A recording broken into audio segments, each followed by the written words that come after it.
Okay, welcome everyone. Today we're going to be talking about beginning of the year in NCEES for principals, AP, central office staff in NCEES. My name is Donna Curry and I do manage the system part of NCEES. So if you have questions about how things work in the system, why aren't people in the system, why isn't something working as expected, I'm your person. And then I'm going to let Jennifer introduce herself. Good morning, everybody. I'm Jennifer Bass. I am the DPI NCEES consultant. So if you have any questions about policy, procedure, or anything like plan types, that is me. But you can contact Donna or I, and we will make sure your question gets directed to the correct person. So welcome. Yes, thank you for joining us today. And just to help with bandwidth, we do cut our cameras off, and so we're just going to cut those off just to help with that. Okay, so like I said, this is Jennifer and I's contact information. So if you have questions after today's event, you'll know how to reach out to us. If you don't know who to ask, you can always include both of us in the chat and we'll be happy to get back with you. And this is just a description of today's session. So hopefully by the time you're finished, you will have a comprehensive overview of key tasks in the NCEES system and be able to understand the educator evaluation process, learn how to assign users' rights, confirm evaluation plan types, and explore the principal and central office evaluation process. So we're also going to show you how to initiate those plans, and we're just hoping that we can start all of you off for a smooth year. The target audience for today is central office and principal APs. However, all are welcome. Just know that if you are not currently in one of those roles, it might not be as beneficial for you, but you never know what the future may hold. So just like to give that disclaimer. If you would like to receive credit for this course, we know that you're always looking for CEUs for your licensure. So the way you would do that, we put it in the chat. It's also on this slide. But if you would like to just click on this link, or if you want to, you can just say if you would like to receive credit, click here to register. Once again, also in the chat, so I'm just going to show you what that looks like if you're not used to registering for courses in NCEES. So once you click, it's going to take you to this screen. You can always click on course details to learn more. So you'll see that you do have the option for general or leadership. This is an hour-and-a-half session, so it's 0.15 CEUs. You have the option. But if you wanted to learn more, you can click course details, or you can just go back to the section page, and I can see 2 people have already registered. But you click the word register, and it's going to give you the option. Do you want to have general or leadership credit? So I'm just going to choose leadership. Then I'm going to go to the bottom right-hand corner and click next. And it is a disclaimer. It says credit is only awarded to participants who attend the live webinar in real time. Partial attendance or watching the replay does not qualify. You have to acknowledge that disclaimer, and then you click register in the bottom right-hand corner. So after you do register, you will see that this is green. After today, Jennifer and I, within the next couple of days, will go in and give credit for attendance. So where will you see this certificate? After the session, if you'll go to NCEES to My Professional Learning, and then go to My Transcript. After we verify attendance with the roster, you will see it listed right here in this on your transcript. And if for some reason your PSU uses something other than NCEES to manage your CEUs, then you would be able to, in the certificate number column, you would be able to click on this little icon here, and then you would have the certificate that you could give. The only reason it has deletes because I'm in a training account, but yours will not have delete. It'll have today's session. So if you want credit, that's how you'll get it after today's session. So what's new in NCEES for 26-27? There is one new part that's just system related, and then I'm going to let Jennifer take over. But in NCEES, if you last year when you logged on to the My Staff page as a principal, a district administrator, and you're trying to assign plans, you saw a lot more users in the system last year. Last year, we added about 50,000 new users across the state, and their demographic was coming in as support and support certified. Well, but they were only in NCEES for the purpose of PD only. We don't have their evaluation instruments in NCEES. We don't have a way for them to be evaluated in our system. So when they came in, they weren't seeing the My Evaluation tab, and they weren't seeing the Staff Evaluation tab. So just to make it easier, we didn't change the groups. We just changed it from the word support and support certified to PD only and PD only certified. That's going to let you know if you try to assign them a plan, why don't they see it? Well, they're only in the system for PD only. So we just thought that would be helpful for clarification to let you know what those people see in the system. And we did have the script run. So when plans were targeted on the My Staff tab, they're going to have the default to no evaluation and no PDP. That's already set for you, and you can add filters to exclude them when you're assigning plans. And I'll show you that a little bit more later, but that is one of the system changes. Then I'm going to let Jennifer. Oh, and then when they log in, what they see in the system is this is it. They only see the home, my professional learning credentials, which are like micro credentials and badges, help guides, my courses, and NCEES history. And the reason NCEES history is there is that if they were ever evaluated in NCEES, then they can see their previous evaluation. So assigning them a plan won't do any good because they'll never see it. You can't make them a peer observer or a mentor, once again, because they'll never see it. They don't see the My Staff tab and the Staff Evaluation tab. And I'm going to turn it over to Jennifer now. All right, thank you. I want to start off today with going into a little more detail about the changes that were made and accepted by the school board for Eval 004. During the July meeting, the State Board of Education did approve all revisions that were put before them to Eval 004. One of the changes you will notice, the title is now called North Carolina Educator Evaluation Process. And all changes are effective immediately.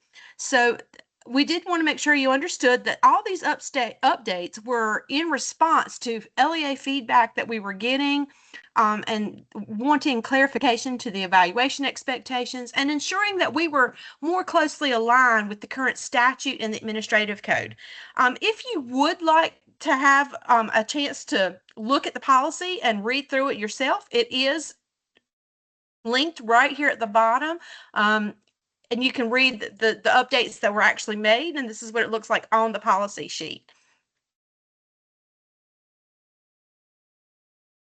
So the biggest thing that is a change is now we have new abbreviated rubrics in the NCEES system for all of the roles that you see here. So before, our abbreviated system cycle type was only available to teachers, but now career development coordinators, instructional technology facilitators, school counselors, library media coordinators, school psychologists, social workers, teacher leadership specialists, occupational therapy, physical therapy, and speech language pathologists all have access to an abbreviated rubric in our NCEES system.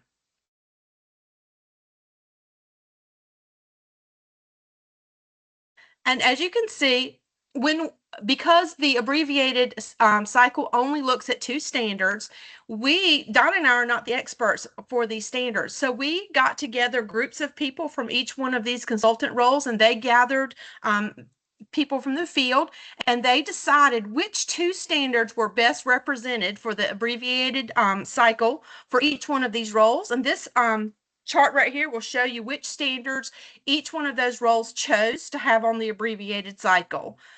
So, and I have that linked in a little while, so if you want to go back and look at that, but these are the 2 standards for each one of those types.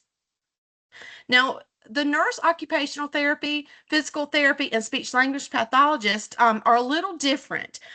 These are optional within the system. They are there to be used, but they do not have to be. In the regular component for these, they only require 1 full observation, which would include the training orientation and 1 observation that covered all 5 standards and a pre and post conference, and then that summary evaluation with the post conference at the end. They also have the option now of having an abbreviated plan component, but as Donna says, the abbreviated plan is like a shell, and that shell contains 2 observations.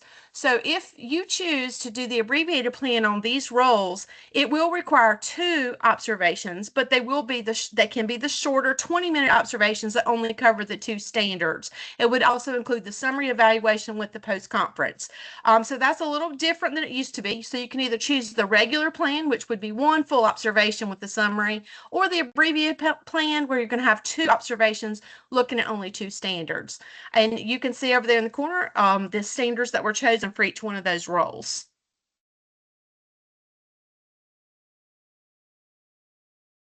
And just a note here, the nurse plan does not have an abbreviated option. When we talk with all of the specialists, subject matter area experts, the nurse plan, they just did not decide on 2 standards for an abbreviated plan. So there is not one in the system for them. Thank you for that reminder. Now, this is the evaluation rubrics. Some of them are required and some of them are there for you in the system, but they are optional for use. As you can see on the left, all of those roles are required rubrics for use in the system, and everything on the right is optional. They are there, they are available, but you can choose if you would like to use that. The superintendent one is usually the people that observe or evaluate a superintendent are not in NCEES, so that's not in the system. We have a rubric available, but it's not in the system itself. We have policy references down there at the bottom for Eval 004, which includes the educator evaluation process, and Eval 005 refers to the school executive process. So those are linked there for you if you'd like to take a look at those at a later date. So I want to highlight for you a little bit about the Eval 004 changes that actually took place when we updated it. So the first is about the policy scope. Before, 004 only applied to teachers. And now, as we said, as indicated in the title itself, educators, it applies now to teachers as well as all of the roles that you see on the right: CDCs, counselors, ITFs, media coordinators, psychologists, social workers, and teacher leadership specialists. All are enfolded within 004 at this point. The changes to evaluation cycles that Eval 004 hit on. Before, the evaluation cycle, the abbreviated evaluation cycle, was only available to teachers. Under our current policy, it's now available to teachers and all of the roles that I just mentioned: the CDCs, counselors, ITS, library media coordinators, psychologists, social workers, and teacher leadership specialists. So now everyone has the option of the abbreviated cycle, which was a big win for us. Also, another big thing that everyone needs to be aware of, the policy used to read that if an employee was employed for 3 consecutive years, they could be placed on the abbreviated cycle. But now it reads that an employee must have 3 consecutive years of employment by the local board. And that's going to change. Those people who may have 20 years in one district and switch over, if they have not been employed 3 consecutive years by the local board, they will be placed on a comprehensive cycle. And we have the cycle requirements listed there, but we will look at that in a little bit further on down in our presentation.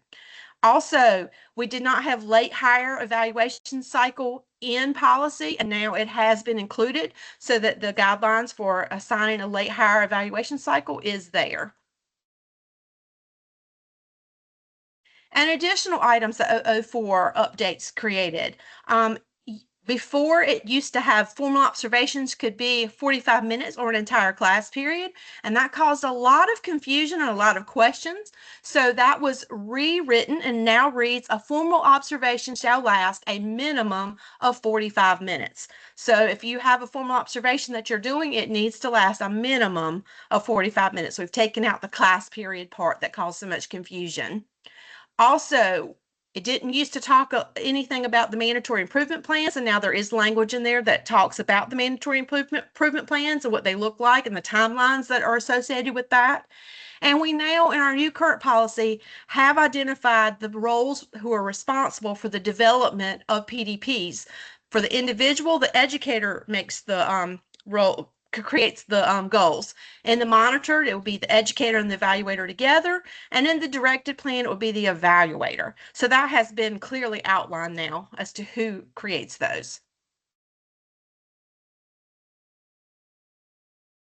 And then here are all the resource documents that you can take a look at. These are the evaluation cycle requirements, the options that I talked to you about, what standards are covered for all abbreviated plan types now for teachers and support roles, and also which ones are required, which ones are not, and then all of the guidelines for the nurse, OT, PT, SLP evaluation types. So I did include those so you don't have to go looking for them, but they can also be found on the NCEES website. Okay, so Jennifer's talked to you about the policy and what needs to be done in the system, but how do you actually get into the system? So to access NCEES, that does have to go through Staff UID, and that is the only way to access. And so Staff UID is the authoritative source for PSU information in the system. It does populate for NC EdCloud, it populates for the CIS, it populates for NCEES and other downstream system as well. And typically a file is extracted from payroll and uploaded to the Staff UID system manually. That's typically. Every once in a while you'll have a few different things that happen there, but it makes no determinations on its own. It doesn't automatically turn their active status on or turn their active status off or change locations. That is all done by either manual entry or file uploads. Employees can be active in multiple PSUs or multiple schools. The question becomes, should they be? Most of the time, they should not be, except in some rare situations, especially multiple PSUs. You may have someone who serves multiple schools within a district or within a PSU, and that's fine if that's what their job calls for. For charter schools, a lot of times that payroll and Staff UID are handled by a third party, and sometimes they don't use that typical file upload at all. They will have a different person who handles payroll and then a different person who manages Staff UID, and just making sure that they are talking so that if someone is made inactive in the payroll system, they are also made inactive in Staff UID. So just a note there that a lot of times with charter schools, you may have two different people who manage that. So who gets into NCEES and how does that work? So because like I said, just because you have a budget code doesn't mean you get into NCEES. So there is a NCEES, a document on the NCEES home screen, which I'll point that out a little bit later, but we're going to go look at that now and just do a quick glance at how people do get in the system and the timeline for that. Or if something's wrong, how you fix it. So once again, payroll normally uploads a file into Staff UID, or it's done manually, and that is where you get someone's first name, last name, middle name, their role, which is their object code, and that's connected to their budget code, and their location, it's where they get their UID. So all of that, it comes from Staff UID. We do get a file every day from the CIS. The CIS is where we get our email addresses. So if your email is wrong, that's where you need to work with whoever manages Infinite Campus for you. And then we get information from LISAL for licensure expiration date. So all of those come together and one file is sent to NCEES. As long as everything is correct in Staff UID before midnight, it's going to be correct in NCEES the following day. So you can see we do get a file from licensure every morning at 7. So that's always a day behind because that does process overnight. At 9 o'clock at night, we get that email file. At 12:30 at night, we get that list from Staff UID. All of that goes together and gets sent to our vendor, PowerSchool, for NCEES. And then about 2 o'clock, that processes, and I get an email every night between 2 and 3:30 to let me know that the file did process correctly or if it did. And just a reminder, if something is wrong, you can't manually fix it. Like we can't manually add people to your system or make them active or change their names. That all has to go back to the authoritative source. So if someone were to have a name change or if their name is spelled wrong, this is going to let you know if someone is active in a system and they shouldn't be. Kind of like I said, lets you know who that authoritative source is to fix that information. And also, not all budget codes get into NCEES. So pages 4 and 5 will let you know the budget codes that come into NCEES and their demographics that go along with them, and if they're in there to evaluate or be evaluated by others, or if they're in there for PD only. So you can see right here on this document, sometimes it only matters with object code. So you can see here, like a lot of our people are in with a classroom teacher budget code. I'd say that's a good majority of our educators in NCEES. So if anybody has a 121, it doesn't matter what the purpose code is. They're going to get in NCEES, and this is going to be their demographic. If someone comes in with a 131, then we do look at the purpose code. So if someone has a 131 with a 511 something, it doesn't matter what that last digit is, they're going to come in as a teacher, leader, instructional coordinator. So demographics also can't be changed in NCEES. That also goes back to that person import file with their budget code. So their budget code will determine what their demographics are. And those people that we talked about earlier who are now named PD only, that is how your instructional assistants can get in. That's how your office support can get in. All of these roles get in and they're in for PD only. We do a little bit more explain the logic of the person import file and how that works. You're welcome to read about that more later. I'm just going to keep moving on. But for the most part, this is what you would need to make sure your school is running successfully. And like I said, that document is linked on the NCEES home screen. So what rights are automatically assigned in NCEES? The only person who comes in with any additional rights is the principal, the person who has the 114 budget code.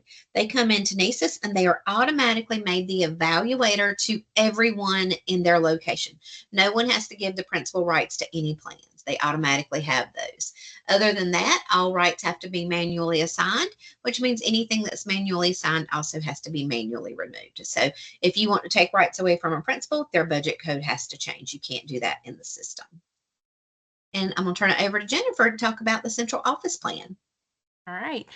Since this is the beginning of the year, we wanted to make sure that everybody, if they are possibly new to their role in central office, we wanted to ensure that everybody knows where the resources can be found and what their evaluation cycle actually looks like. So we're going to start with the central office, and I wanted you to have the link to Eval 021, which is the North Carolina Central Office Staff Evaluation Process and the rubric. Also, we have the rubric link there for you also. So if you have not had a chance to look at that, do read through that. That will show you your rubric and also explain in further detail the process that I'm going to show you today. So the central office evaluation process has 5 parts, and we'll go through that in just a minute, but I wanted you to see the principal evaluation process has 7 and the teacher has 8. So the central office evaluation process is a little shorter, doesn't have as many pieces and parts, but those are the 5 parts in your process itself.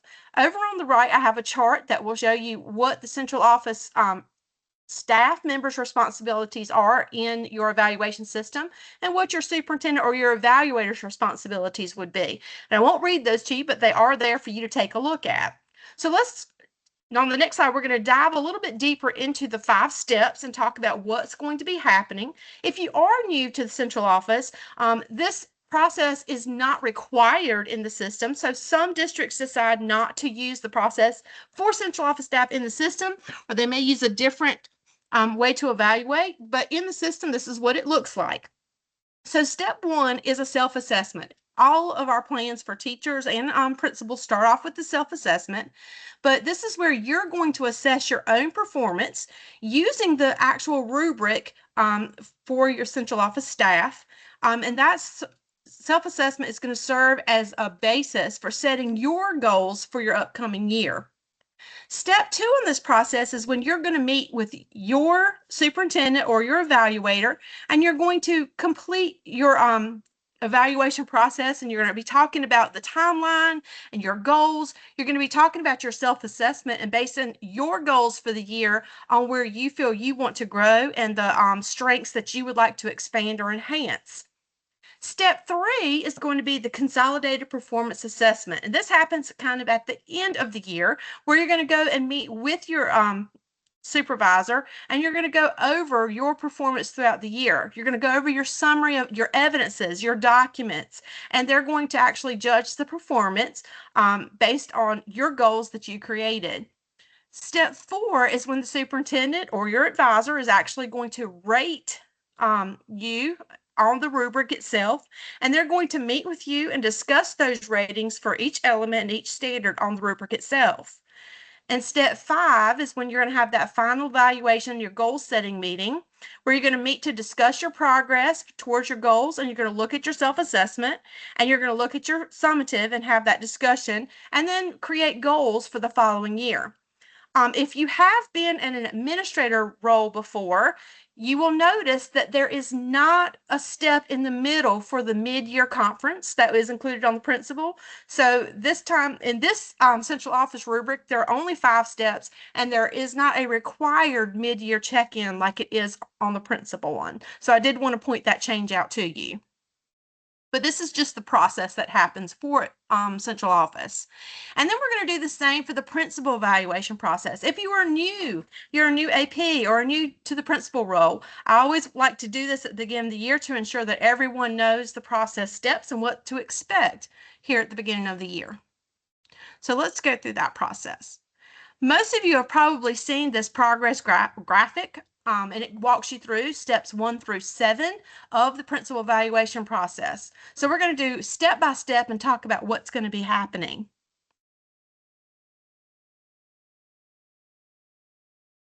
Okay, right now at the beginning of the year, you're in step 1, orientation, and you're going to also, just like teachers, you should be looking at your rubric. You should know the process for what your evaluation should look like.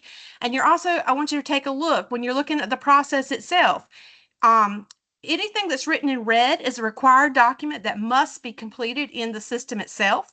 The green is anything that's an optional form that we provide. You can choose to use that or choose to use something that your district has created. And anything in black is a required process, so it must happen during the evaluation process during the year. So step 1 is orientation. And then we're going to move on to the next step, which is step 2, which is the pre-evaluation planning. As you notice, there is a red required document here. That is the self-assessment. This is where you're going to use the rubric and you're going to assess yourself. This is where you pull from to start creating your goals for the year. As you can see, we have a green form there, which is the North Carolina Principal AP Goal Form. It is optional, but we do recommend that you use it, and that helps you to really write down and get your goals and what resources you're going to be used, what data you're going to collect, and that's where you can create that. It can be used, or your district may have a form that you use instead. So then we move on to step 3. We have completed orientation, we've done our self-assessment, and now is our initial meeting with our supervisor. So during that first meeting, you're going to talk with them about your self-assessment. There you go. You're going to talk with them about your self-assessment. You're going to be talking about your goal development. You probably already have goals in mind, but your supervisor or your superintendent is going to probably have goals also that they would work with you to create. And then you're going to decide on what evidence and data and artifacts that you are going to be collecting to show that you're meeting those goals. So that's when you're going to work with the principal and AP, or the principal is going to work with the AP, and the principal will work with the superintendent to agree on the levels of performances, what data and artifacts they want to see, and what goals you should be working towards for the year. And then we'll move on to step 4, which is the data collection. The data collection happens all year long. You're going to already know what data that you have agreed upon with your supervisor that's going to show evidence that you have created and work towards the goals that you have. Hopefully during this time, your superintendent or anyone or whoever else is observing and evaluating you will be making some visits to your school and visits to you and having talks with you about what's going on. Maybe in principals meetings, you're sharing how you're moving along with your data collection and meeting towards your goals. Also, this has got an optional form attached to it that you can choose to use, which would document the site visits and any conference dates that you've had throughout the year to check on progress. And then step 5, we're already looking at mid-year conference about what adjustments need to be made. So we're going to meet with our supervisor. We're going to discuss the progress that we're making towards our goals. And we're going to be looking at that student growth data that we have been collecting and all those evidences, all those artifacts. And we're going to be talking with our supervisor about that. And if any adjustments need to be made, maybe the data that you agreed to collect you've already finished, and there's another piece of data you want to add, or you're talking about what other data could be showing evidences of your growth. So this is the mid-year conference that does not occur in the central office plan, but you do meet with your supervisor as a principal or an AP at mid-year just as a check-in. And then as we hit the end of the year, we have step 6, which is where we're going to prepare that consolidated performance assessment. There is a goal setting worksheet that is there as an optional for use, but what you're going to do is have a brief summary of steps 4 and 5, which is your data and what you discussed at mid-year. You're going to talk about what you have continued to continue to collect and how you have progressed with meeting your goals for the year. And you're going to have that ready to share with your principal for your end of year summary. And step 7 is the summary evaluation conference itself. You can see there are a lot of red required documents here. The self-assessment you would need to have with you to have this conference for your summary. And you're also going to be working on that with your consolidated performance assessment, where you have been keeping up with the documentation of what you've been doing and what you've accomplished, the data that you've continued to collect, and how you feel you have performed your goals and reaching those for the year. The principal is going to fill out that summary evaluation form, which is done on the principal rubric itself. This is the only time that the rubric actually comes out in your process. As you can see, the principal process is very similar to like the PD processes that teachers and other educators go through, but you do have your rubric where you are scored at the end of the year. And that is that meeting where the supervisor meets with the principal and goes over the scores for the year, and you would begin to use how you perform to decide on what goals you will have for the following year. So just very quickly, that is the principal evaluation process.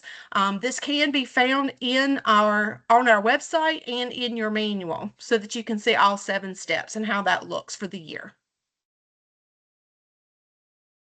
So now I'll turn it back over to Donna. She's going to talk to you about what that looks like in the system. So yeah, Jennifer's talked about all the requirements, the policy behind it. So let's go look at this in the system. So when you are looking at your own plan and you were to go to NCEES and go to the My Evaluation tab, from the My Evaluation tab, if you go to current evaluations, you'll see that there is a principal, assistant principal, or even a central office plan. So you will see that. And the only exception to plans that don't have to be started by you is the principal and AP plan are automatically started. You don't have to go in, you don't have to click start plan. They are automatically assigned based on your budget codes, and they're automatically populated for you. Just some notes as you get in. It is very important for you to verify your location.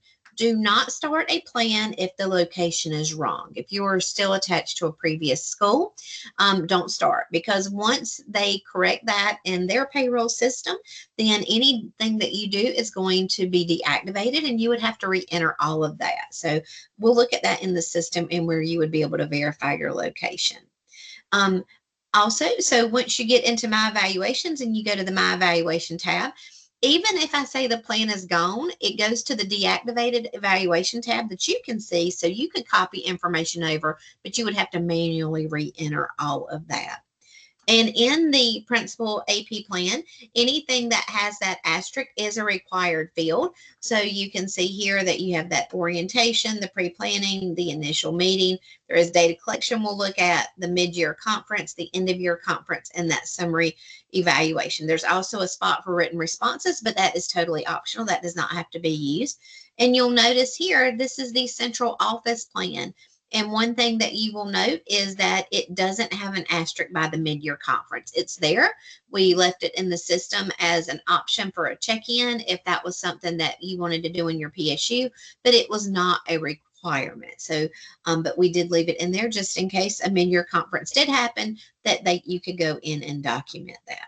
So I want to just go to the live site and show you So I'm currently impersonating a principal. So if I were to go to my evaluations, you're going to see right here that I do have that principal, assistant principal evaluation process. You can see here what's required of me that would have to be done. And in the orientation, that is strictly where you would just click edit. This is going to be your first step. You would have access to the policy. You would have access to the manual. And then you would just click this box and say what day that training and orientation did happen. And then you would click save and exit. You would then mark complete. So just making sure you do that. But in the pre-evaluation planning, that's where you're going to get to your self-assessment. And that self-assessment is going to have your standards. And then you would just click start new, and you would go through here and you would select something, all the way down, or, select what you've done. You read all of those goals. And then when you're finished, you would share if you would like to. Self-assessments do not have to be shared. It is encouraged to share them with your evaluator, but you don't have to. And then when you're finished, you would just click save and exit. I'm not going to go through and click all of those. And then when you're finished, you will, once everything has something there, you will have the option to finalize. And after you've done that, then you have your performance goals. And this is where you're going to confirm your location. If this location is wrong, do not confirm it. Just stop, or you could check this one first if you want to. But once you click this, check this. If this is wrong, once again, go talk to your NCEES administrator. You would need to talk to payroll or even your previous school to make sure that you are made inactive. Because like I said, if you do enter data and then they go in and fix it later, there's a good chance this plan is deactivated, and anything that has been deactivated cannot, it can't come back if you're no longer at that school. But confirm your location. If it's wrong, do not confirm. And so I'm not going to go through all the steps. I just did want to show you some certain things. In the data collection set, you have an option for you to add artifacts and notes. But when you are looking at your assistant principal, you will also have an evaluator section where you could add notes for them. And there is a rubric that your evaluator can go in, and they can go in and check these boxes at this point in time. So that is in the data collection. And then there's additional information that Jennifer talked about. At any time during the process, you can do a written response, and all you would need to do is just connect it to a time. So I'm going to just click new, and then you would select, does this apply to your initial meeting, mid-year, end of year, or summary? So you could just, and you can do multiple throughout the year. So anytime you would like to add a written response, you can do that. So just showing you what that does look like in the system. That is under the My Evaluation tab. And this is where you would see this. And any plans you've had from previous years in the same district would appear in the archive tabs. But if you've had a change in budget code or a change in location, then they may appear under the deactivated column. So you have access to your plans in the system. And just like I said, some important notes about this, that that verify your location. Just verify your location and make sure that your standards do match. So just making sure that everybody does that. There are new help guides that we have made. So on the help guides tab, you're going to see that there are help guides for all the plans. I did link them here. I just want to show them to you in NCEES as well. But there are help guides. And so since we're talking about the central office and principal plan, if you were to come in here and click on one of these, you'll see that this is for the principal AP, not the evaluator, but you can see that there are hyperlinks to get you to those required tasks. And then there's also hyperlinks to get you to those additional optional tasks. So you can go in and you can see what you need to do. There's screenshots with different click paths and how to get there. So once again, later on in the year, if you just want to go through them, like skip the mid-year conference, you can click there and it'll jump you back down, but you can always go back up to the top. The help guides have all been redone this year, so they are in columns, so hopefully that'll help you navigate. And you'll see, once again, help guides for every plan type for the evaluator and the person being evaluated. So that's where you would find for this particular section. Okay, and I'm going to turn it back over to Jennifer. All right, thank you.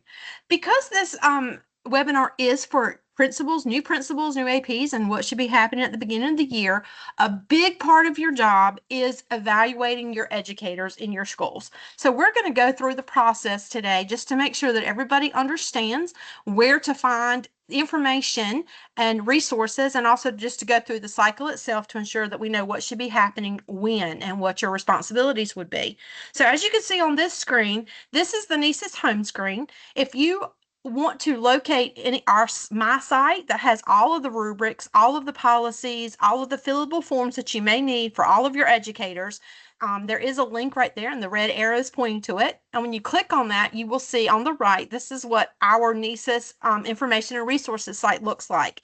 And we have any updated information or resources that you might need to know about. It's always at the top. And then we have the bubbles, as we call them, that you can click on for teacher, principal, support staff. And when you do that, everything that you need concerning that role will drop down for you. So please check there first. We also have all of these training opportunities that we offer listed there that you can get on demand after they have been completed or register from there. So there's a plethora of information there. Please bookmark that, share it with your staff, and ensure that they know where to find it also. So because of our updated policy, this cycle requirements sheet did have to change. It's very similar to the one we had before. It's oriented in a different direction, but as you can see, we have the components of our evaluation cycle listed. For the comprehensive, it will tell you that everything that is required, but we did put a note up there. A comprehensive is required for any employee or educator who has been employed less than 3 years of consecutive employment by the local board. So anyone who has not got 3 years of consecutive employment by their local board will need to be placed on the comprehensive cycle. And as you can see, those are all the requirements for that cycle. The standard cycle is for anyone on your staff who has more than 3 years of consecutive employment by the local board. We do encourage you to use this particular cycle if you have a teacher who's been employed with you more than 3 years, but it is their the year that they're going to renew their license. And that's important because we want to make sure that at least every 5 years we are looking at all 5 standards and we're doing a complete 45-minute observation 3 times per year. And the requirements for that one are also there. We have added in the abbreviated. That would be anyone who has 3 years of consecutive employment by the board is eligible for that. That is totally up to the principal or the whoever decides what cycle type they should be on, but that is a decision. Just because you are eligible does not mean that you have to be placed there. But as you can see, that abbreviated now is available to all of our support staff also, as well as our teachers. And that requires that informal or formal observation, a minimum of 2, and the summative and the summary rating form. We've also added in with the new policy the late hire guidelines. Anyone who is hired with less than 120 days of employment remaining in the contract year may be placed on the late hire plan. And that is going to require the training and orientation and 1 formal observation with the pre and post conference, and then it will allow you to open up the summary evaluation. As you can notice, the late hire does not require a PDP because based on when that person may have come in and they were hired within your system, you do not have to assign a PDP unless there's actually time to put those goals into place and to be able to achieve them. So based on when your schedule starts would depend on when that 120 days would fall for your district, and it would also determine whether you assign a PDP, but it is not required for those folks. Over on the side, I have linked for you the teacher evaluation process link and the support staff evaluation link if you want to go take a look at those later and if you were to want to look at those. But this is the new cycle evaluation requirements sheet that has replaced the old, and it does reflect all of the new updated policy guidelines. I want to start off with making sure everyone understands that our educator evaluation system was developed to ensure that all of our teachers continue to grow and improve. It was not meant as a gotcha. It was not meant to help get teachers out of the classroom. It was put into place to ensure that our teachers continue to get feedback throughout the year and that they continue to grow and improve in their practice. And that's a thing that I want everybody to ensure that they reiterate with their teachers at the beginning of the year. This process is all about me coming in, watching what you're doing, watching you inside the classroom and in other scenarios, and helping you with feedback to grow in your practice.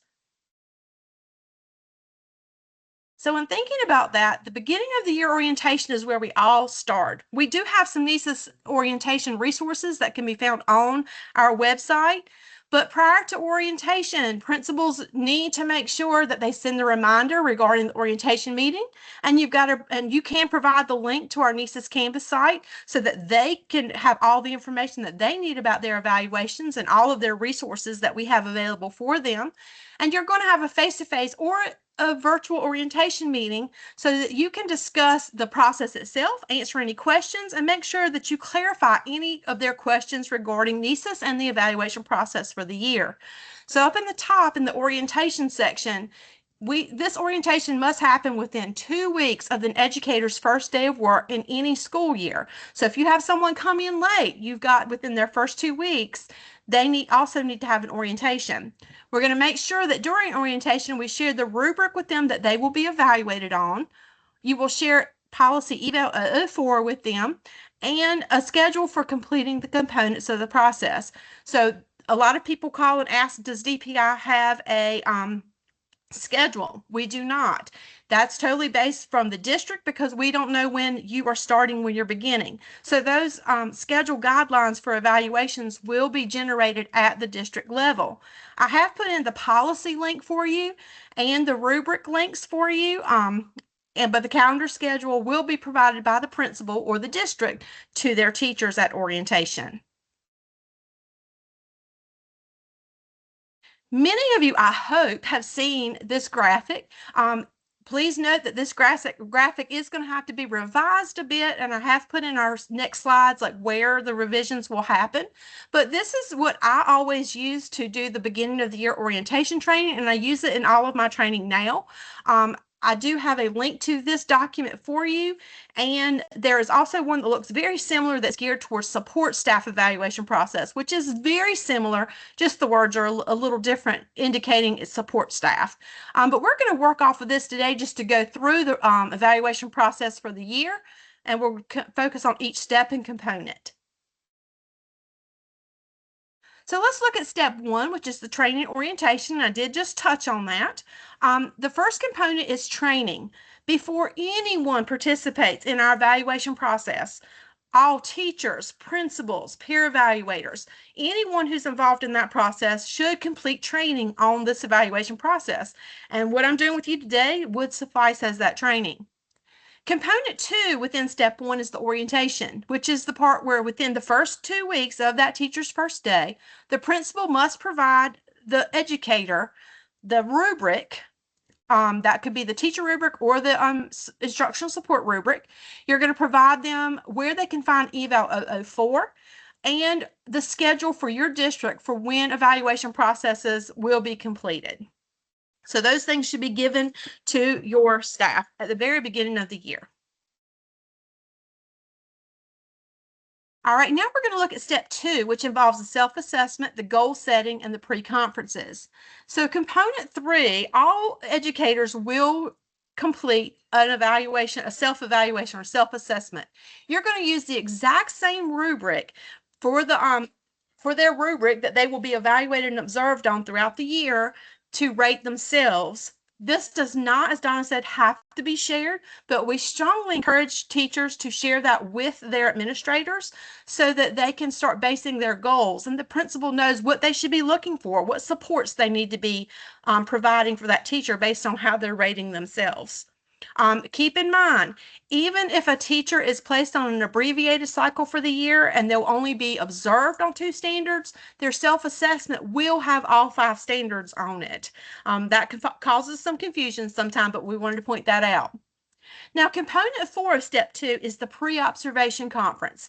That is going to happen before the first formal observation. It is required for formal observations also. But that is to prepare the principal for the observation itself. So the principal is going to meet with the educator and they're going to discuss the self-assessment that they filled out. They're going to talk about their professional growth plan and their goals that they have for the year. And they're going to talk about the lesson that they will be observing. So we encourage teachers to kind of guide that conversation and to own it and talk to the principal about, well, this is what you're going to see during the 45 minutes that you're in my classroom. But I also want to share with you why I chose this activity. Why did I choose this lesson? Why did I choose these assessments? So encourage them to talk to you during this pre-conference about the thought process behind the lesson that you're going to be seeing, and maybe what's going to be happening after the lesson that you're actually going to be observing. So you get a full picture of what that teacher's goals are for that lesson that you're going to be watching. Because I did touch on the professional growth plans, I wanted to go over this chart just a little with you. There are 3 different types of PDPs: the individual, the monitored, and the directed. In the new policy, we've been really clear about who creates the goals for each one of these PDP plans, but I did want to make sure that everyone knew an individual PDP plan is given to new educators because we don't have any data or summative data for them from the year before. So they're going to be placed on the individual. And educators who are proficient on all of this or higher on all of the standards on their summary rating for the year before can be placed on individual PDPs. And that is when the educator is going to set their own goals for their growth, and they will meet with their administrator 3 times during the year to discuss their growth within their PDP goals. For the monitor PDP is any educator who rated developing on 1 or more standards on their summary rating for the form the year before. And if you have a teacher who's placed on monitored, the administrator and the educator will get together and discuss and set goals for that teacher for the following year. And again, you're checking in 3 times per year to discuss. Any teacher who has rated not demonstrated on any standard or developing on 1 or more standards in the summary for 2 sequential years should be placed on a directed PDP. On this PDP type, the administrator is going to set the goals for the educator based on the needs that have been indicated on their summary rating form. So those are the 3 types of PDPs and who should be placed on each one and who's responsible for setting those goals. Now, when we move on to step 3, which is the observation cycle, which includes the administrative observations and the peer observations, this is where the most changes on this form will take place. And I did want to point that out to you. There are 2 types of observations, the formal and informal. Formal observation is going to change because it says 45 minutes is the minimum that the observation must occur. And then the informal is at least 20 minutes. Any teacher now, according to our new policy, any educator who has not been employed for 3 consecutive years by the local board shall be placed on the comprehensive cycle. So the comprehensive cycle will be anyone who has not been employed for 3 consecutive years, and all of your beginning teachers will fall under that, your BTs. Then if you have teachers who are employed more than 3 years, they can be placed on standard or abbreviated. It is up to the principal to decide which cycle they feel that teacher's needs, what level of supervision that teacher might need or support that teacher might need. Those cycle types are available for anybody who has been employed more than 3 years. Just because you are eligible for abbreviated does not mean your principal has to choose to put you on abbreviated. That is one of those myths that I try and bust for you. And we still would like for people to place teachers who are in their license renewal year on the standard evaluation cycle to ensure that every 5 years they do have the full evaluation looking at all 5 standards. So please note, all educator roles now have the abbreviated cycle option. Just because you can doesn't mean you have to, but everyone does have the option available to them now.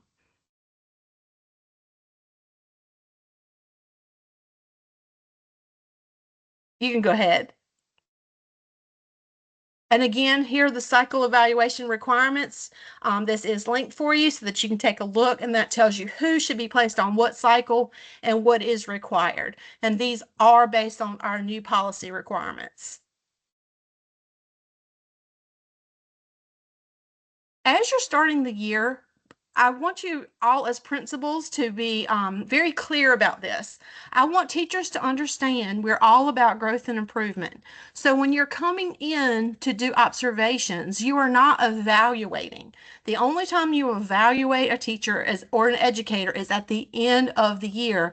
And that's a culmination of all of the information that you've gathered, all the artifacts and all the evidences. So when you're going in, you're collecting data. So I tell teachers all the time, it's like teaching a big unit in science. What you're going to do, you're going to teach a little bit, you're going to give a quiz, you're going to give feedback. You're going to know at that point, after you've taught that little bit and given the quiz, who needs help, who needs to be pushed a little further, who's getting it, who needs to be grouped together, what interventions do I need to be putting in place. This is the same way when principals are going in and doing observations. They're going in, they're collecting data, they're giving that clear, honest feedback to their teachers, and they're giving them resources and giving them suggestions to help them to grow to the next time when they come in to do observations. Now, these formative pieces, the observations themselves are just one part of the evaluation at the end, because the teacher is going to be sharing with us all of the evidences and artifacts that they've collected. We're going to be watching at other times how they interact with their peers, how they interact with students outside of the classroom setting, how are they participating in PLCs. All of those things will go together in the evaluation. But it's important for teachers to know that when I come into your room to do an observation, I am not rating you. I am collecting data and I'm giving feedback for growth. And at the end of the year, I will evaluate you when the summary observation time comes. So that's really important for teachers to know, because this is a growth model. So with that, we're going to go to component 6, which is that post-observation conference. And keep in mind, educator evaluation is all about growth and improvement. So in the post-observation conference, make sure that you go ahead and schedule your post-observation conference to happen within 10 days after that formal observation happened. If it doesn't happen within that 10 days, our strong suggestion is to do another one. We want that feedback to be pretty close, and we want it to happen within that 10 days so it's meaningful to the teacher itself. But when you have the post-observation conference, you're going to be talking with the teacher about what you know about their strengths and their weaknesses based on the language of the rubric. You're going to talk about what you checked, what you saw, and they have the opportunity to share other artifacts and evidences with you where you can choose other things on the rubric itself. So we encourage principals, please do not finalize that container until you've had your post-conference, because you can use information that is shared with you to check more things on more descriptors on the rubric itself. We also encourage principals all the time, consider having one or more of these post-observation conferences in the teacher's classroom. The reason for that is they feel more comfortable there. They're not nervous about going into the principal's office. So if you actually have those post-observation conferences and discussions within their classroom, they have all of their things there, their evidences that they can say, oh, let me show you what the kids did after you left that day. Let me show you the project of the culmination of the unit that you saw. So those things will help you to be able to check more of the descriptors on the rubric, hopefully. That's not required, but I would consider it, because post-observation conference is a time where they get to actually share what you saw, but also what happened after you left, and the thought processes that went into preparing that lesson that you discussed at the pre-conference. So that's also a very important part of our observation cycle. So please keep these things in mind and reiterate them to your teacher group. The only time that we discuss ratings is at the summary evaluation conference. We never talk about if you're developing this time, you're proficient this time, you're accomplished this time.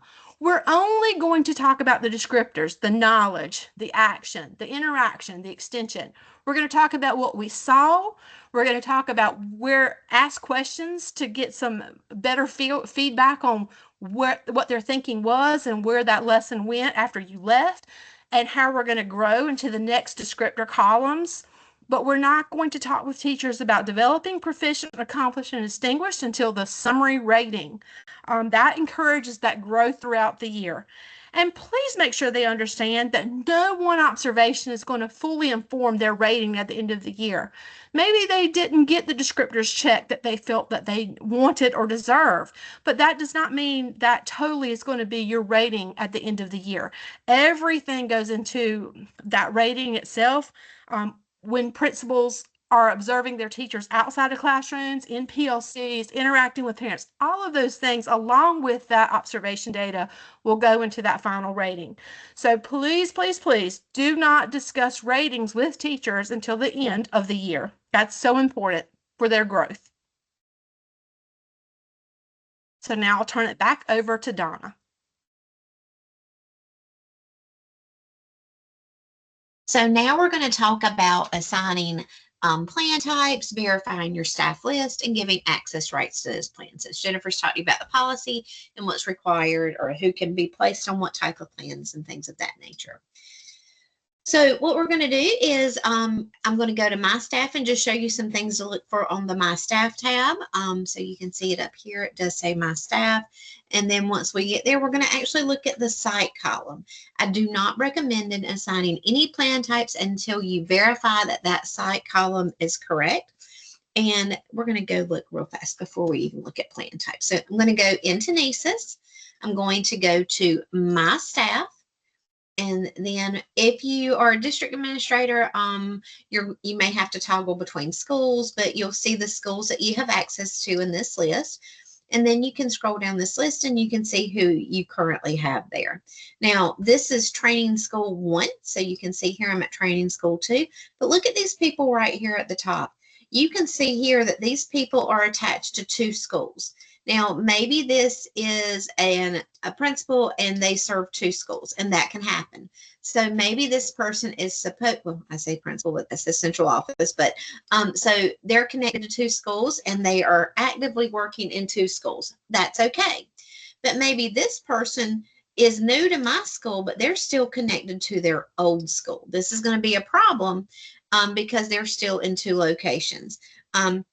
Well, that's a PD only person. We'll talk about them in just a second. Like this person, this teacher is at Training School number 1, but she's also attached to 10,000 Train School. So once the other school fixes her active status and makes her inactive, any plan that I assign to her is going to be deactivated. So I would not even assign her a plan in that list. I would just leave it blank until I have a chance to reach out and make sure that she is connected to the right locations.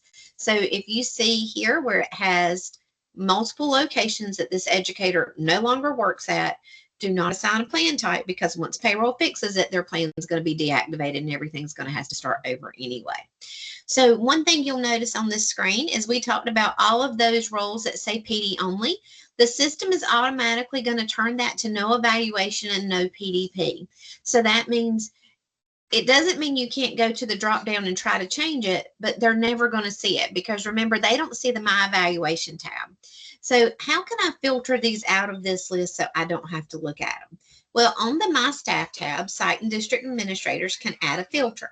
So I'm going to go to Add Filter, and I'm going to go to Position, Does Not Contain, and then I'm going to type in PD Only. And once I refresh this, you'll notice that second person in my list has been filtered out. And now I can go through that list and start assigning plan types. One thing to note when you do assign plan types is it's very important to assign the plan type before you assign the PDP type. In the PDP column, there is nothing to tell nothing to tell the PDP what type of self-assessment to pull in. It just says not selected, individual, monitor, directed, or no PDP. What has the correct rubric comes in is when you choose the plan type first. You'll see we have a very, very large list now of plans, all of those new abbreviated plans this year in the system, and then all of the other plans we've had in the system. So you need to make sure you choose plan type first, and then choose PDP type to ensure the correct self-assessment is attached. Don't ever assign the PDP and let that process overnight without the plan type happening. So just so you, just filtering out PDP only will hopefully help you. And even with this person, I would not assign them a plan because they're still connected to an old location. So I'll just glance through my list and make sure that anybody up here is connected to only my current school, unless they are currently serving 2 schools. And like I said, sometimes that does happen. So making sure that everybody is okay going to the My Staff tab, looking at the plan types and going through. So as we talked about later, these are the different plan types that you can assign. You'll see that we have for the comprehensive, standard, abbreviated, and late hire for all of these plans, CDC, ITF, counselor, library media coordinator, psychologist, social worker, teacher, and teacher leadership specialist. So we have all of those as a comprehensive, standard, abbreviated, and late hire. And sometimes we have confusion. People think late hire is anybody hired after like the beginning date of school, and that's with 120 days left in their contract. So making sure you follow that policy. And then we have that one observation plan with the full rubric, and that's where you have the nurse, OT, PT, SLP. And we also have an abbreviated for occupational therapist, physical therapist, speech language pathologist. Note, while most of these have one observation, if you put them on the abbreviated plan, the abbreviated shell does require 2 observations to finish. It's just they're much shorter. You have those PDP types that you can have, and then you have the administrative central office plans. And so, they do not have a separate self-assessment. The central office plan and the principal AP plan has the self-assessment and the goal settings built into their plan. So there is not a PDP that will generate their rubric. So I'm just making sure that you know that they don't need to get one. So to assign plan types is, I have a help guide here to show you, but that you would just go to the tab just like I showed you, and from the drop-down list choose. Know that assigning plan types does take an overnight process. So that does take overnight for them to be able to come in and see those plans on their My Staff tab. So they wouldn't see them until after an overnight process. So for assigning plan types, there is the help guide for that, how to assign them. Once again, it will show you, there is a video built in. Some of our help guides do have video. We did link policy for you here, and then it's going to show you where to go, what to click on, and what to see in order to do that. So the help guides are very detailed with directions, and it even shows you about the PDP type and how to even filter those out. And then, so we've assigned the plans. We've allowed that to process overnight. So after an overnight process, then you're going to want to give rights to those plans. Now, remember, the principal doesn't need any rights. They automatically get rights based on their budget code. You can't take those rights away from them. They get rights based on budget code. But what rights can you give to someone else? So if you would like to give your assistant principal rights to plans, you could either make them an evaluator or an observer. The observer can do almost everything the evaluator can do except the summary evaluation. They can't do that. They can't sign off throughout. And they can't sign off on the peer observations either. There is a peer observer for that. The peer observer is the person who's going to complete the peer observation. So while the comprehensive plan requires a peer observation, you can give a peer observer to anybody on the standard, abbreviated, late hire, even the nurse, OT, PT. It's just optional in those plans. It's required in the comprehensive. If you have a beginning teacher, making sure that you give them a mentor, in comparing your beginning teacher list to make sure they have a mentor. We every year have people discover that they've been educators for 20 years and they're wondering why all of a sudden do they have a mentor space. Everybody has the mentor space. It's an optional field, but it needs to be completed for those beginning teachers. And then sometimes people have view only rights, where maybe it's someone at the central office level who needs to be able to see all the things but not be able to edit anything. They just need to be able to see it. And then you have a reopener who is like your district administrator. I do have a link down here, beginning teacher support. If you want more information on peer observers and mentors and best practice for those, you can go to that link and see that information. So how do we assign rights to those plans that we just talked about? So I do have a help guide, but I am going to show you. So assigning rights to teacher plans, once again, or educator plans, you would go to the My Staff tab. And then you would see the Administration Staff Management tab. And from the Administration Staff Management tab, if the person is not in the list, so the first time someone is a mentor or a peer observer, they're not going to be in this list. So you would have to search for them. You would just click Add Administrator. It's like an administrator right to the plan. So you would just click Add Administrator and you would search for their first and last name and then go to the bottom and click Search.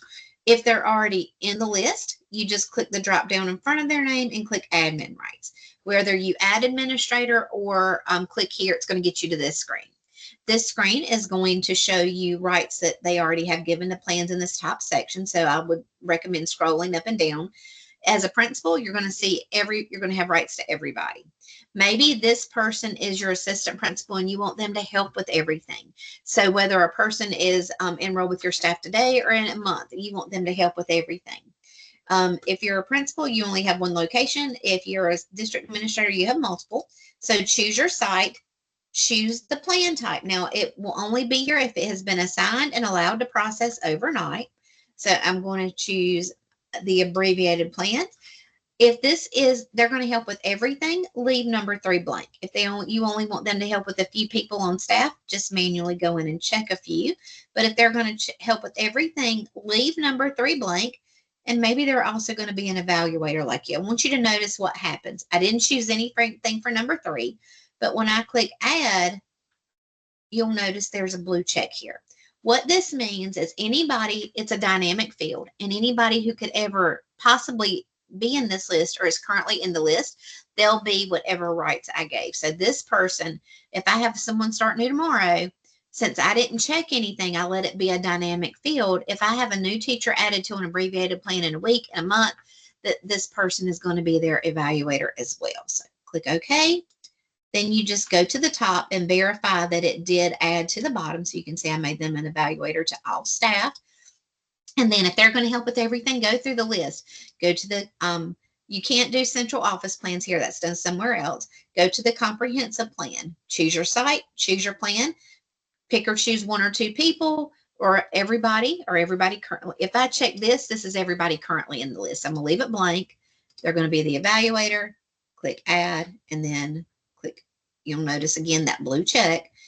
Click OK and go to the top. It's important to click Add. When you're finished, you've gone through the list, you would click Done. I do want to point out something on this screen is you cannot give rights to a principal, AP, or central office plan on this page. Only district administrators can do that from the staff evaluation tab. But I wanted to show you what happens if you tried to click on the central office plan and it never gets off of the select one. So you can't give rights to the central office plan, and you also cannot give rights to the principal AP plan on this tab. Once again, it never allows you to select anything. Giving rights to the central office and the principal plan is done on the My Staff tab. The Staff Evaluations tab. And I do have help guides for those to show you how to do that. So if you just needed to assign rights to the principal AP plan, once again, only district administrators can do that. It tells them the type of rights you can give to those plans, and then it will show you where to go to the staff evaluation tab, click on the owner's name, and then go to access rights. So I'm not going to show that now because the target audience for this event was principals and APs and central office staff who may not be district administrators. This is also going to show you how to assign access rights to educator plans. So what I just showed you, going to the rights you can give and how you go to My Staff and if you needed to add an administrator. So I have help guides for that. And then if you just want to add a peer observer or a mentor, how to do that. There are help guides on the help guides tab, and there is a section that's called access rights. And so this is going to show you how I have the help guides listed here, how to add a mentor, how to add a peer observer, access rights to evaluators plan, and access rights to principal AP plans. And all of those do need to process overnight. So they're in the slide deck, but I just wanted to make sure that you knew where they were on the live site as well. Once you assign plans and you assign access rights to plans, no one's going to see those plans until they've been started. So how can you check to make sure the plans have been started? We have a quick report that's called Staff Assigned Plan Start Status. And this is going to show you if they are not started, in progress, or complete. And this is the only quick report we have that'll generate data for plans not started. So I do want to just show you that. So if I were to go to NCEES, if you are a district administrator, you see reporting. And where it says select the module you'd like to run a report on, you change that to quick reports. And I'm going to find that one that's called Staff Assigned Plan Start Status. So I'm going to click this. You have to choose a plan type. So I'm going to look at abbreviated. I'm in a training account, so I don't think mine will generate any data, but it's only going to, like I said, come up with 3 options, either not started, in progress, or complete. You would see the employee ID, their last name, first name, their email, their staff location, the plan type, and the overall plan status. So you could download this and then you could filter for not started plans. And if maybe you had like 50 people who haven't started, you can once again download it, filter for not started, and then in their email, you can just do a mass email blind copy all 50 people. Say, I need you to go in the system. I need you to do your training and orientation, or I need you to do your self-assessment. And so once they do those activities, then they will appear. So maybe you do this, you have like 50 people, and then in a couple of days, you're down to 2, and those 2 people haven't started. You can start plans for people. I'll show you how to do that as a site or district administrator. So once you've run that report, how can you start that plan for them? And that is done on the My Staff tab. And then you would click My Staff and then All Staff. I'm sorry, my arrows got a little bit off. And then once you go to My Staff, All Staff, the drop down in front of someone's name will, if they have a drop down, it means a plan has been assigned to them. If they do not have a drop down in front of their name, like this person, that means no plan has been assigned. So you would need to assign a plan and allow that to process. But if they have a drop down in front of their name, if you click it, when you see the word start, that means they have not started. You can start it for them. If you see the word edit, it means they've opened the plan. It doesn't mean they've done a lot, but it does mean that they have started that plan. So I'm going to show you that. So I think it's, let's see, person 5. So I am going to go in NCEES. I'm going to go to My Staff. Then from My Staff, I'm going to go to All Staff. Once again, I'm looking for the drop down in front of their name. Once again, this person doesn't have a drop down. It means they do not have a plan assigned to them. The drop down lets me know, okay, standard 2 is working. If I wanted to go into their plan, I could. Standard 3 is working, but you can see here standard 5 is not working. They haven't started either. The reason I say go ahead and do the mass email with the report is because as soon as I click this, it's going to take me into their plan, and I would have to come back to this screen. So I'm going to start it for them. I just click the word start. It triggers the plan to start, and you can see now I'm in their plan. Nothing's done. It just triggers it to start. So now it will appear on the staff evaluation dashboard. But if I needed to start, like I said, I've run the report. There were 50 people. I'm down to 3. Now I would go back to My Staff. I would go back to All Staff, and then I can now, you can see now it says edit, and I can start their other plan. So narrow that down because it is a few extra click paths, whereas you might be able to get the majority of your people to start their plan. So once again, only site and district administrators could do that. On the staff evaluation dashboard, once the plans are started, right now I have this, excuse me, my mouse is finicky today. I have this little arrow pointing here. It says only started active plans appear on this dashboard. If they're not on the dashboard, were they assigned a plan? Remember, I showed you one person who wasn't. Have they started their plan? So it doesn't mean they're not in the system. It probably means they haven't started a plan, or they were not assigned a plan. So just be mindful of that. And once you get onto the staff evaluation dashboard, there's just some things I want to point out. You can add any filters you would like. After you add filters, you can download CSV. I'll talk a little bit more about filters in a minute. You can pin a list. So maybe you're an assistant principal and there's 2 of you at the elementary school, and you are going to assist the principal with doing evaluations for kindergarten through 2nd, and the other assistant principal is going to assist with doing evaluations 3rd through 5th. You can go in and click these little pins, and then you only have to look at your list, and you don't have to filter for those that you're not responsible for. Just be mindful if someone starts later, you may want to keep an eye on that. To access a plan, you click on the evaluator's name and verifying their location is correct. See, if they have a wrong location, remember, once the other location fixes it, there's a good chance the plan's going to be deactivated and you no longer have access to it. Also verifying that the active plan and the rubric from my staff match. There's nothing in the system, if you change a plan type, to tell the teacher, hey, I accidentally gave you an abbreviated plan, you should be on the comprehensive plan. But you will notice that their active plan may say abbreviated, but the rubric from my staff may say comprehensive. If you see a discrepancy, you need to work with the educator to start their plan, or you can go start it for them, and then have the information manually copied over, and then as a district administrator, have that district administrator deactivate that plan. And so how would they do that? The district administrator, under the action column, they can click more options, deactivate the incorrect plan. So keep a glance at that. There's no where that the person gets an email saying your plan's been changed, and the plan doesn't automatically populate. So they're just going to have to go in and do that. What you can also do is, if once their plans are started, if you training and orientation, you could email the owner of the plan and say, because if you start their plan, it doesn't mean anything's done. You could go in and check the boxes and front, and then after you check, click message, or you could message all, but you could just pick and choose the ones who haven't done certain steps and say, I need you to go in and do your training and orientation. You never have to leave the screen. If you're a principal and you want to see plans from previous years, you can click this little line up here and you can go see all plans for evaluations to see previous years. And you can search for names. So if you've never worked with all the different things on the dashboard, you can do that. And those are what those icons mean. But the filters you can look for active plans. So maybe you just want to focus on your comprehensive people because they have more steps. If you just want to know, like, if the peer observation has been completed, you can do peer observation, and then you can, so that would be active plan type, and then you could even say where the peer observation is completed or not completed. So you can just filter from different things, and you can have multiple filters.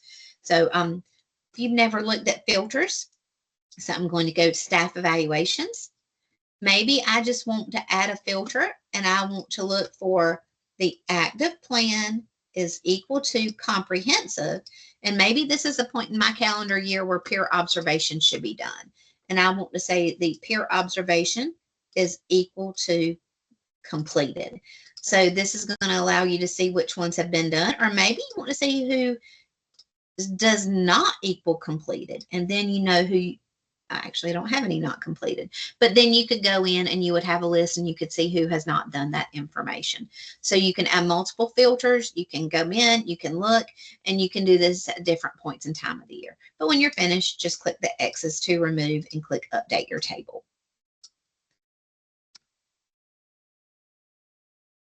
And my favorite report in NCEES is you can look, go in and click on the reporting tab menu, and that's going to get to your evaluation completion report. Whereas on the home screen, the filters are big pictures. This is going to show you individual activities. So it's my favorite report in NCEES. You would have to select by looking at each different plan, deselect and look at certain activities, and then it's going to give you this color-coded chart, and it's going to show you what has been completed or in progress or not started. And you can even download that as a CSV, or you can, which you can edit the data, upload it in Google Sheets or Excel or whatever spreadsheet software you like, or you can download as a PDF, but you can't edit. So let me show you that in the live site. So I'm going to go in NCEES, going to go to the Staff Evaluation tab.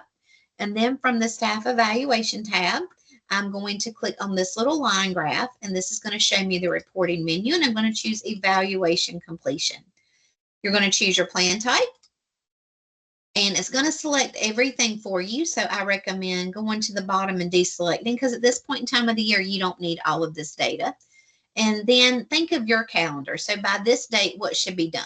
So maybe everybody's training and orientation should be done, or maybe the formal, informal, maybe the post conferences. You pick and choose, and optional activities, you can look at those. Just know that orange doesn't necessarily mean bad. Then I'm going to click, I want to know if it's been locked. Scroll to the bottom and then click refresh. And anybody who was on that plan type who's on the dashboard, it's going to, like I said, give you this nice color-coded chart. The overall status just means overall status of the plan. You can't edit that. But then anything that you check the box for will make a column in the spreadsheet. Remember, since this pre-observation is optional, not started doesn't mean bad. There's a little download above the word name, download as a CSV, so you can upload it into any editing software you'd like. And then at the top on the right is the download as a PDF. So it's color coded, but you can't edit the data. So you just might want to look at that for help. But that is one of my favorite reports in the system to help. Just want to point out, because we're getting low on time, is quick reports. I showed you how to do quick reports a minute ago. I went to reporting, select the module you'd like to run a report on, and there are quick reports. Some quick reports that are helpful at this time of year is orientation dates. New to the system last year is comprehensive plans not assigned a peer observer, and making sure that your comprehensive plan have a peer observer assigned. The mentor relationship reports, the peer observer relationship reports, running them and comparing them with your beginning teacher list. The staff assigned plan start status, which I just showed you. And then trying to decide what PDP type you can assign people. There's an at-risk summary evaluation. So if the teacher has been in your district for the last year or two, you can run that, and that will generate anybody who was developing or not demonstrated over the last years. And then every so often, you might want to run the report users with more than one active plan, making sure that any plans, people who have been assigned a change in plans, that's been deactivated. And then there's reports you can run for location. So individuals belonging to more than one site within a district, once again, should they be? And if they should, that's okay. And individuals who belong into sites in more than one district.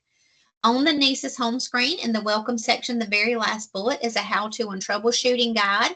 And that's going to show you those most common errors in NCEES and how to fix them. Those emails that I was getting like 50 to 100 times a week, I just made a guide for it. There's some screenshots and videos to help you with those most common errors. And additional resources. If you would like to get the NCEES bulletin, you're welcome to do that. You would go to the DTL hub and you can search for DTL NCEES. That's just for specific information directly related to NCEES. And then if you would like to sign up for the NC Ed Connection, that goes out once a month, and that does contain NCEES content. There's a lot of other things you can sign up for. Just wanted to point those out. If you will please look at the support and maintenance tab, verify your location and make sure we have the right people. If there's people who no longer work for your district, who needs to help us get correct information. And if you have someone connected to a previous district, this is going to let you know who you need to reach out to ask that they be made inactive in their school because they no longer work there. And also on the NCEES home screen, there's training and training opportunities. Hope maybe that's where you found this document to get to today's session. And after today's session, Jennifer and I will put a copy of this presentation and this recording there for reference in the future. This was Jennifer's site and information resource where she talks about all the policy and all of the procedure.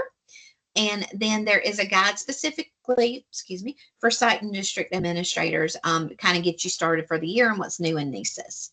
And then making sure you refer to the help guides tab. I did talk about that, refer to that several times, but we do have the help guides tab as well. And if you need to open a ticket, there is a process for that. We usually have like 1 or 2 people in each PSU who can do that, but that's just some information to help you with opening a ticket. But we would love for you to give us feedback. We are always looking for feedback. We do try to do better. Jennifer and I read that feedback each time. It kind of lets us know what needs to happen in the future, but we would love to have feedback. You're welcome to scan that as well. And then if you have any questions after today, I'll go back to the feedback form in just a second. But you are welcome to reach out to Jennifer and I. We will be happy to help you. If you don't know who to email, you can email us both, and I promise that one of us will get back with you.